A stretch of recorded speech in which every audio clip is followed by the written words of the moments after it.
I am a better prosecutor because of the experiences I had at camp.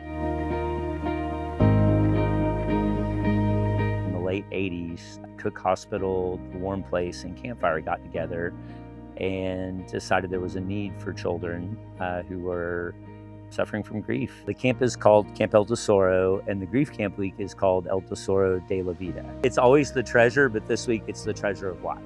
Look, we're bad at grief. People are just bad at grief, and we're particularly bad at grief when it comes to children. And there was a way to incorporate what we already knew to be, the magic of camp. We could also include some healing portions of that. Our camp is 90% fun and regular camp and about 10% therapeutic work. And they'll go to archery or arts and crafts, but one of their activities throughout the morning will be group therapy. It's probably for most of them the first time they've sat down and talked about the death. Not only do they get to talk about it, but they get to talk to other kids. It is the biggest thing on their mind, and it is the last thing they get to talk about in their regular life. We're so grateful that we hear all the time that camp saved kids. Kim Davignon grew up here as a camper.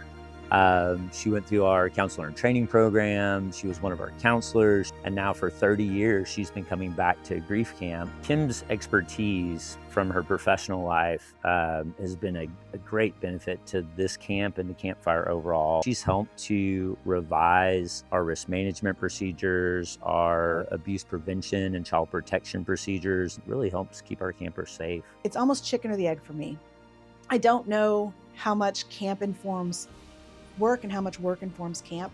But what I do know is I'm a better prosecutor for having been a camp counselor. There are a lot of child witnesses in our job, and certainly no one in law school prepares you for that. Unfortunately, a portion of our deaths are as a result of violent crime. When I go to camp, I know that I provide a necessary realism for kids who have gone through trauma of the criminal type. I always feel like we can make literally 6 months of progress in a 1-week format. One of the things we do now is we bring law enforcement in and let the kids interact with them. A lot of kids, their only experience with law enforcement on the day of the death, it's particularly traumatic.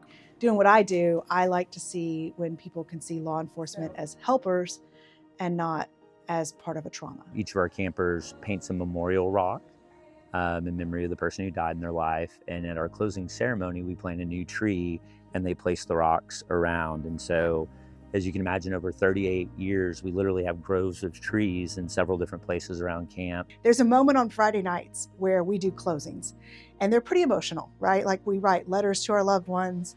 You hear a lot of really hard goodbyes and hard, I wish you had been here for these moments kind of letters. And it's always hard, and you always cry. And my favorite moment of camp every year is when we finish that, the next thing we do is we do something that's so incredibly fun. And to see kids whose eyes are still red from crying, laughing, that's the magic. That's the magic.